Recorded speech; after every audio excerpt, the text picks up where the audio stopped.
చిన్నప్పుడు ఏదైనా గ్రాసరీ షాప్కి అంటే ఏదైనా కిరాణా షాప్కి వెళ్ళేటప్పుడు అన్నిటితో పాటు ఒక క్యాండిల్ ప్యాకెట్ కొనుక్కునేవారు.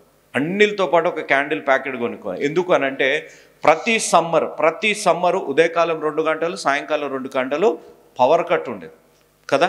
ఇప్పుడు ఈ క్యాండిల్ మనం చూసామనుకోండి, ఈ క్యాండిల్ని యవనస్తులు ప్రాముఖ్యంగా గమనించాలి. ఇక్కడ ఉన్న బిడ్డలు కూడా ఈ క్యాండిల్ మనిషి జీవితానికి సాదృశ్యం. నేను ఎందుకు ఈ మాట అంటున్నానంటే ఈ క్యాండిల్ వెలిగించినప్పుడు ఈ క్యాండిల్ కరిగిపోతుంది. మనిషి జీవితం కూడా రోజు రోజుకి ఆవిరయ్యే పరిస్థితుల్లో వస్తూ ఉంటుంది. ఈ క్యాండిల్ వెలగడానికి ప్రాముఖ్యమైన కారణం ఏంటి చెప్పండి? ఈ మధ్యలో ఉన్న తాడు కదా. దీన్ని ఇంగ్లీష్లో విక్ అనే మాట అంటారు కదా. Candle is not a wax cylinder, but in the middle there is a విక్. అనగా ఈ తాడు ఒకటి మధ్యలో ఉంది. ఈ తాడు అనేది లేకపోతే ఇట్స్ ఎంప్టీ, ఇది ఖాళీ, ఇది పనికొచ్చేది కాదు, ఈ వ్యాక్స్ పనికొచ్చేది కాదు. ఈ తాడు ఉంది కాబట్టి ఈ క్యాండిల్ వాడబడుతుంది. ఈ తాడు ఎక్కడుంది? క్యాండిల్కి మధ్యలో ఉంది.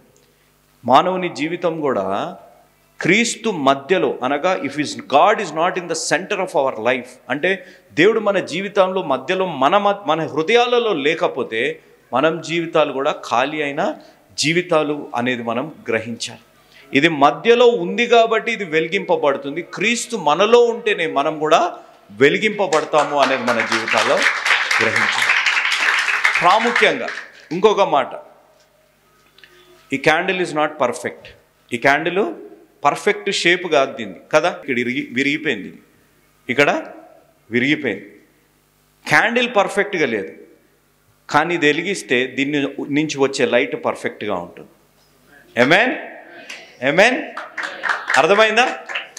ఇది విరిగిపోయింది. ఇది క్యాండిల్ పర్ఫెక్ట్గా లేదు. దీంట్లో కొన్ని ఇవి వ్యాక్స్కి వచ్చిన ఇబ్బందులు కొన్ని ఉన్నాయి, కానీ ఇది వెలిగిస్తే దీనికి వచ్చే లైట్ మాత్రం పర్ఫెక్ట్గా ఉంటుంది. మన జీవితాలు పర్ఫెక్ట్గా లేవు, మన స్వభావాలు పర్ఫెక్ట్గా, మన ఆలోచనలు పర్ఫెక్ట్గా లేవు, కానీ క్రీస్తు ద్వారా మనం వెలిగింపబడితే ఈ లోకానికి మనం వెలుగుగా ఉంటాం. హల్లెలూయా. మీరు ఒక మాట గుర్తుపెట్టుకోండి, నేను చెప్పే మాట చాలా మీరు లోతుగా ఆలోచించి మీరు గుర్తుపెట్టుకోవాల్సింది. కరెంటు పోయింది, క్యాండిల్ వెలిగించాం. బెల్లు కొట్టారు. చీకట్లో ఎలా వెళ్తారు? క్యాండిల్ని పట్టుకొని వెళ్ళాలి. బెల్లు కొట్టినా, కిచెన్లో పనున్నా, మనకి ఎట్టన్న పనున్నా ఈ క్యాండిల్ని పట్టుకొని వెళ్తేనే ఆ పని జరుగుతుంది. మన జీవితాల్లో క్రీస్తు మనల్ని పట్టుకుంటేనే మన జీవితాల్లో మన ఉద్దేశాలు నెరవేరుతాయి. ఆమేన్.